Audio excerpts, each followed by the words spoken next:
ఈ ప్రపంచంలో అత్యంత ప్రమాదకరమైన ఆయుధం ఏది? అణుబాంబా? కాదు. ఆ అణుబాంబు రహస్యాన్ని తన కళ్ళతో చూసి తన గుండెల్లో దాచుకున్న ఒక గూఢచారి. పాకిస్తాన్ తన అణుకలను నిజం చేసుకుంటున్న వేళ కహూటా అనే ఒక కోటను నిర్మించింది. అక్కడ చీమ కూడా అడుగుపెట్టలేదు. కానీ అదే కోట బయట ఒక బిచ్చగాడు 7 సంవత్సరాల పాటు తిరిగాడు. అతను అడుక్కునేది కేవలం ముక్కల కోసం కాదు, పాకిస్తాన్ సర్వనాశనం చేసి అణు రహస్యాల కోసం. ఒక చిన్న వెంట్రుక ముక్క, అవును, కేవలం ఒక వెంట్రుక ముక్క ఒక దేశం యొక్క 15 ఏళ్ల కష్టాన్ని బూడిద చేసింది. ఆ బిచ్చగాడు ఎవరు? అతను ఇండియా పంపిన అత్యంత భయంకరమైన గూఢచారి అజిత్ దోవల్, లేక జైల్లోని ప్రాణాలు విడిచిన బ్లాక్ టైగర్ రవీంద్ర కౌశిక. ఈరోజు మనం ఆ చీకటి ప్రపంచంలోకి వెళ్తున్నాం. సిద్ధంగా ఉండండి. 1971వ సంవత్సరం భారతదేశ చరిత్రలో ఒక అద్భుతమైన విజయం. కానీ పాకిస్తాన్ చరిత్రలో ఒక మాయని మచ్చ. కేవలం 13 రోజుల్లో పాకిస్తాన్ 2 ముక్కలైపోయింది. 93,000 మంది పాకిస్తానీ సైనికులు భారత ఆర్మీ ముందు మోకాళ్లపై వంగి లొంగిపోయారు. ఆ అవమానం పాకిస్తాన్ ప్రధాని జుల్ఫికర్ అలీ భుట్టోను ఒక పిచ్చివాడిగా మార్చేసింది. ఢాకాలో జరిగిన ఆ పరాజయానికి ప్రతీకారం తీర్చుకోవాలని అతను ఒక భయంకరమైన నిర్ణయం తీసుకున్నాడు. 1972 జనవరి 24న ముల్తాన్ నగరంలో ఒక రహస్య సమావేశం జరిగింది. భుట్టో అక్కడున్న శాస్త్రవేత్తలతో ఒకే మాట అన్నాడు: భారతదేశం దగ్గర అణుబాంబు ఉంటే మనము కూడా తయారు చేయాలి. మన ప్రజలు గడ్డి తిని అయినా సరే, ఆకలితో చచ్చినా సరే, మనం ఆ బాంబును సాధించి తీరాలి అని శపథం చేశాడు. ఇదే పాకిస్తాన్ అణు కార్యక్రమం ప్రాజెక్ట్ 706కు పునాది. ఈ ప్రాజెక్ట్ ఎంత రహస్యంగా సాగిందంటే దానికి నిధులు ఎక్కడి నుండి వస్తున్నాయో కూడా ప్రపంచానికి తెలియదు. లిబియా అధినేత గడ్డాఫీ మరియు సౌదీ అరేబియా పాలకులు ఈ ఇస్లామిక్ బాంబు కోసం కోట్ల రూపాయలను రహస్యంగా పంపారు. భుట్టో తన అత్యుత్తమ శాస్త్రవేత్తలను పిలిచాడు. మునీర్ అహ్మద్ ఖాన్ మరియు అబ్దుల్ ఖదీర్ ఖాన్ అనే 2 వ్యక్తులకు ఈ బాధ్యతను అప్పగించారు. నెదర్లాండ్స్లో పనిచేస్తున్న ఏక్యూ ఖాన్ అక్కడి అణు ప్లాంట్ల డిజైన్లను దొంగిలించి పాకిస్తాన్ చేరుకున్నాడు. ఇస్లామాబాద్కు కొద్ది దూరంలో ఉన్న కహూటా అనే ప్రాంతంలో ఖాన్ రీసెర్చ్ ల్యాబొరేటరీస్ KRL వెలసింది. ఇక్కడే పాకిస్తాన్ తన అణుబాంబును తయారు చేయడం మొదలుపెట్టింది. కానీ ఇండియా ఈ విషయాన్ని గమనిస్తూనే ఉంది. శత్రువు గుండెల్లోకి వెళ్లి ఆ రహస్యాన్ని లాక్కోవడానికి ఒక మాస్టర్ మైండ్ సిద్ధమవుతోంది. పాకిస్తాన్ అణు కేంద్రం కహూటా చుట్టూ 3 పొరల భద్రత ఉండేది. అక్కడ పనిచేసే శాస్త్రవేత్తలు బయటి ప్రపంచంతో మాట్లాడకూడదు. ఫోన్లు లేవు, ఉత్తరాలు లేవు. ఆ కోటలోకి చొరబడటమంటే మృత్యువు నోట్లోకి వెళ్లడమే. కానీ భారత ఇంటెలిజెన్స్ బ్యూరో IBలో ఒక యువ అధికారి ఈ అసాధ్యమైన మిషన్ను ఎంచుకున్నాడు. ఆయనే అజిత్ దోవల్. ఒక మనిషి 7 సంవత్సరాల పాటు తన ఉనికిని మర్చిపోయి శత్రువుల మధ్య బ్రతకడమంటే అది మామూలు విషయం కాదు. దోవల్ ఒక ముస్లిం వ్యక్తిగా తన పేరును మార్చుకున్నాడు. ఉర్దూ భాషలో ప్రావీణ్యం సంపాదించాడు. ఆయన పాకిస్తాన్లోని ఇస్లామాబాద్ వీధుల్లో ఒక మామూలు వ్యక్తిలా, ఒక్కోసారి ఒక బిచ్చగాడిలా తిరగడం మొదలుపెట్టాడు. తన ప్రాణాలను పణంగా పెట్టి 7 సంవత్సరాల పాటు ఆ దేశంలోని గూఢచారిగా జీవించాడు. దోవల్ గెడ్డం పెంచి, మురికి బట్టలు ధరించి కహూటా చుట్టుపక్కల ఉన్న మసీదుల దగ్గర కూర్చునేవాడు. అక్కడకు వచ్చే శాస్త్రవేత్తల కదలికలను నిశితంగా గమనించేవాడు. అతనికి తెలుసు అక్కడ ఏదో పెద్దది జరుగుతోందని. కాని దానికి సాక్ష్యం ఎక్కడ ఉంది? పాకిస్తాన్ ప్రభుత్వం అణుబాంబు గురించి ప్రపంచానికి అబద్ధాలు చెప్తోంది. అది కేవలం శాంతి కోసం చేసే పరిశోధన అని నమ్మిస్తోంది. కానీ దోవల్ ఆ అబద్ధాన్ని బట్టబయలు చేయాలనుకున్నాడు. అతను కహూటా ప్లాంట్ దగ్గర ఉన్న ఒక చిన్న సెలూన్ లేదా బార్బర్ షాపును కనిపెట్టాడు.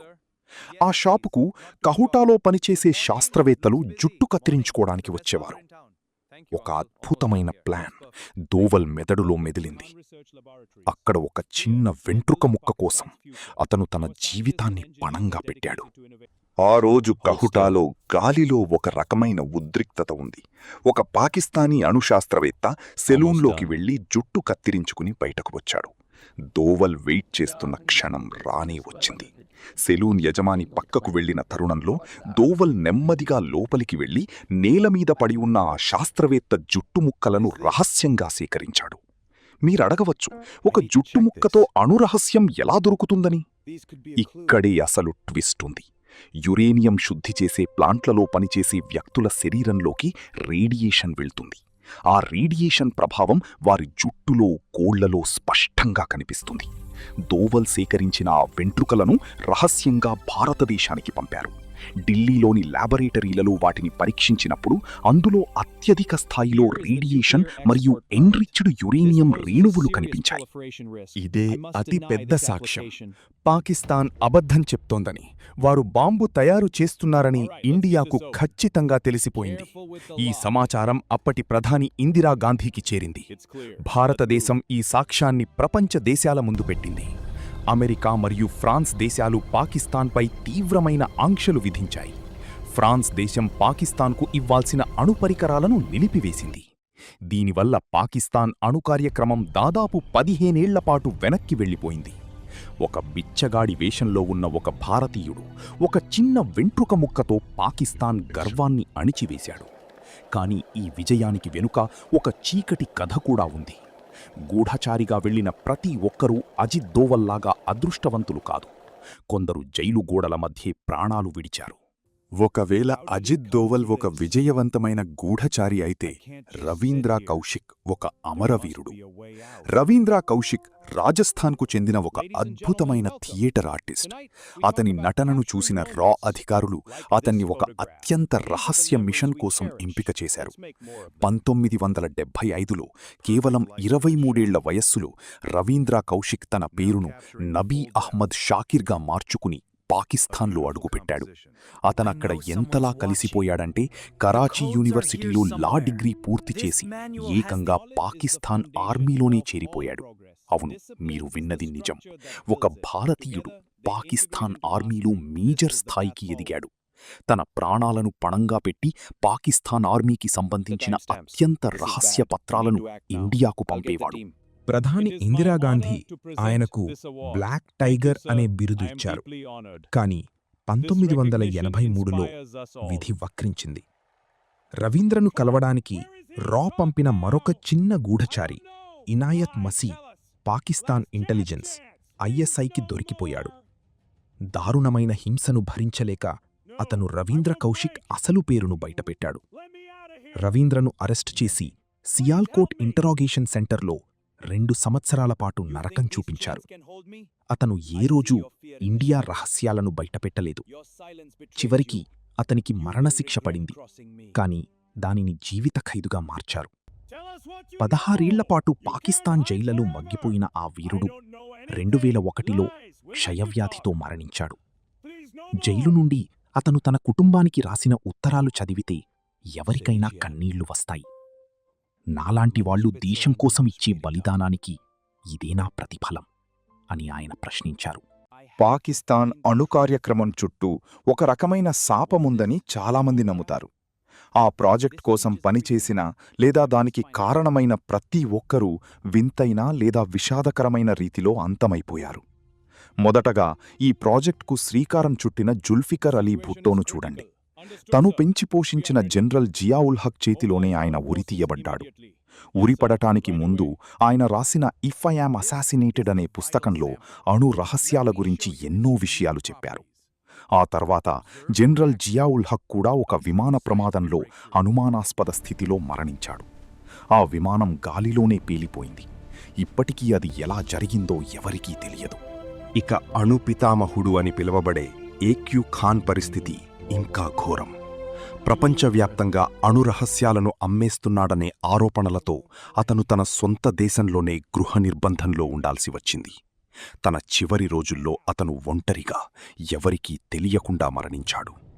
కహుటా ప్లాంట్లో పనిచేసిన ఎంతోమంది శాస్త్రవేత్తలు అకస్మాత్తుగా అదృశ్యమయ్యారు.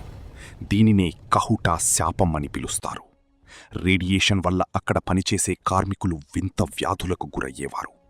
పాకిస్తాన్ ప్రభుత్వం ఈ విషయాలను ఎప్పుడూ దాచిపెట్టింది. కానీ రికార్డులు చెబుతున్న సత్యమేమిటంటే ఈ అణుబాంబు తయారీ వెనుక ఎంతోమంది రక్తం, కన్నీళ్లు ఉన్నాయి. ఇది కేవలం బాంబు కాదు, అది ఒక దేశం యొక్క వినాశనానికి నాంది. గూఢచారులు సేకరించిన సమాచారం కేవలం గతానికి సంబంధించింది కాదు, అది మన భవిష్యత్తును కూడా నిర్ణయిస్తుంది. 2019 ఫిబ్రవరి 27న జరిగిన సంఘటన దీనికి ఒక ఉదాహరణ. పుల్వామా దాడికి ప్రతీకారంగా భారత్ బాలాకోట్లో దాడులు చేసిన తర్వాత పాకిస్తాన్ తన యుద్ధ విమానాలను పంపింది. ఆ 27 నిమిషాల గగనతలం యుద్ధంలో ప్రపంచం దాదాపు 3వ ప్రపంచ యుద్ధం అంచు వరకు వెళ్ళింది. అమెరికా మాజీ secretary of state Mike Pompeo తన పుస్తకంలో ఒక భయంకరమైన విషయాన్ని వెల్లడించారు. ఆ రాత్రి భారత్ మరియు పాకిస్తాన్ తమ అణుక్షిపణులను సిద్ధం చేసుకున్నాయి. ఒకవేళ ఏ చిన్న పొరపాటు జరిగినా ఈరోజు మనం ఈ వీడియో చూడటానికి కూడా ఉండేవాళ్లం కాదు. అణుయుద్ధం జరిగితే ఏమవుతుందో ఊహించగలరా? శాస్త్రవేత్తల ప్రకారం కేవలం కొన్ని గంటల్లోనే 10 కోట్ల మంది ప్రజలు మరణిస్తారు. అణుబాంబుల వల్ల వచ్చే పొగ సూర్యకాంతిని అడ్డుకుంటుంది.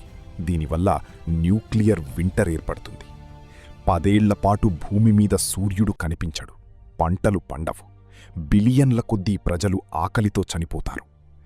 అజిత్ దోవల్ లాంటి గూఢచారులు అప్పట్లో పాకిస్తాన్ అణుసామర్థ్యాన్ని ఆలస్యం చెయ్యకపోతే ఈ పరిస్థితి ఎప్పుడో వచ్చేది. గూఢచారి చేసే పని కేవలం శత్రువును ఓడించడం కాదు, అది మానవజాతిని ఒక మహా విపత్తు నుండి కాపాడటం కూడా. పాకిస్తాన్ తన అణుబాంబును ఇస్లామిక్ బాంబు అని పిలుచుకున్నా అది మొత్తం ప్రపంచానికి ఒక ముప్పుగా మారింది. మనం ప్రశాంతంగా నిద్రపోతున్నామంటే దానికి కారణం సరిహద్దుల్లో ఉండే సైనికులు మాత్రమే కాదు, శత్రువుల దేశంలో తన ఉనికిని తుడిచేసుకుని బతికే గూఢచారులు కూడా. ఒక గూఢచారికి పేరు ఉండదు, గుర్తింపు ఉండదు. వారు చనిపోతే వారి శవం కూడా దేశానికి తిరిగి రాదు. రవీంద్ర కౌశిక్ను పాకిస్తాన్ జైల్లో అనామకుడిగా పాతిపెట్టారు. అతని సమాధి ఎక్కడ ఉందో కూడా ఎవ్వరికీ తెలియదు. అజిత్ దోవల్ 7 సంవత్సరాల పాటు పాకిస్తాన్లో గడిపినప్పుడు అతను ప్రతి క్షణం మృత్యువుతో పోరాడాడు. ఒకసారి ఒక మసీదులో ఒక వ్యక్తి దోవల్ చెవికి ఉన్న రంధ్రాన్ని చూసి అతను హిందూ అని గుర్తుపట్టాడు. కాని దోవల్ తన తెలివితేటలతో ఆ ప్రమాదం నుండి బయటపడ్డాడు. ఈరోజు అజిత్ దోవల్ భారతదేశ జాతీయ భద్రతా సలహాదారుగా ఉన్నారు. ఆయనను ఇండియన్ జేమ్స్ బాండ్ అని పిలుస్తారు. సర్జికల్ స్ట్రైక్స్ నుండి బాలాకోట్ వరకు ప్రతి ఆపరేషన్ వెనుక ఆయన మాస్టర్ మైండ్ ఉంది. కానీ ఆయన ఎప్పుడూ ఒక మాట అంటారు, గూఢచారి అనేవాడు చీకటిలో పనిచేయాలి, వెలుగులోకి రాకూడదు. పాకిస్తాన్ అణు రహస్యాలను దొంగిలించిన ఆ బిచ్చగాడి కథ మనకు నేర్పేది ఏమిటంటే, దేశం కోసం చేసే త్యాగం ఎప్పుడూ వృధా పోదు. పేరు బయటకు రాకపోయినా వారు చేసిన పనులు మన దేశ చరిత్రను మలుపు తిప్పాయి. ఆ అజ్ఞాత వీరులందరికీ మనమొకసారి సెల్యూట్ చేయాలి. కథ ఇక్కడితో ముగియలేదు. పాకిస్తాన్ తన అణు ఆయుధాలను ఇప్పుడు కిరానా హిల్స్ అనే కొండల కింద దాచిపెట్టిందని ఇంటెలిజెన్స్ నివేదికలు చెబుతున్నాయి. 2025లో ఈ ప్రాంతంలో రేడియేషన్ లీక్ అయిందనే వార్తలు సోషల్ మీడియాలో వైరల్ అయ్యాయి. IAEA international atomic energy agency ఈ వార్తలను ఖండించినప్పటికీ ఆ ప్రాంతం చుట్టూ ఉన్న ఉద్రిక్తత తగ్గలేదు. పాకిస్తాన్ దగ్గర ప్రస్తుతం 170 అణుబాంబులున్నాయని అంచనా. కానీ ఆ బాంబులు ఎంతవరకు సురక్షితంగా ఉన్నాయి? ఉగ్రవాదుల చేతిలోకి ఈ బాంబులు వెళ్తే పరిస్థితి ఏమిటి? ఇదే ఇప్పుడు ప్రపంచ దేశాల ముందున్న అతిపెద్ద ప్రశ్న. మనం చూసిన ఈ బిచ్చగాడి కథ మనకొక హెచ్చరిక. అణుయుద్ధం అనేది ఎవరికీ విజయాన్ని ఇవ్వదు, అది కేవలం సర్వనాశనాన్ని మాత్రమే మిగిలిస్తుంది. రవీంద్ర కౌశిక్ మరియు అజిత్ దోవల్ వంటి వారు తమ జీవితాలను త్యాగం చేసింది మనల్ని యుద్ధం నుండి రక్షించడానికి. పాకిస్తాన్ అణుబాంబు రహస్యం ఒక నిరంతర పోరాటం. అది చీకటిలో సాగే ఒక చదరంగమాట. ఆ ఆటలో మన గూఢచారులు ఎప్పుడూ ఒక అడుగు ముందే ఉంటారు.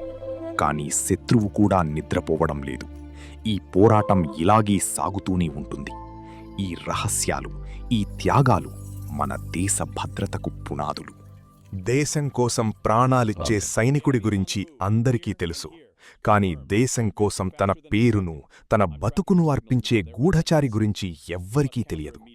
అజిత్ దోవల్ గెలిచారు, రవీంద్ర కౌశిక్ ఓడిపోయారు. కాని ఇద్దరూ భారతీయులే. ఇద్దరూ మన భవిష్యత్తు కోసం తమ వర్తమానాన్ని బలి ఇచ్చారు. ఈ కథ మీకు ఎలా అనిపించింది? రవీంద్ర కౌశిక్ లాంటి వీరులకు మన ప్రభుత్వం సరైన గుర్తింపు ఇస్తోందా? మీ అభిప్రాయాన్ని కామెంట్ చేయండి. ఇలాంటి మరెన్నో అన్టోల్డ్ స్టోరీస్ కోసం మా ఛానల్కు సబ్స్క్రైబ్ చేసుకోండి. గుర్తుంచుకోండి, సత్యం ఎప్పుడూ మనం చూసేదానికంటే భయంకరంగా ఉంటుంది. జై హింద్.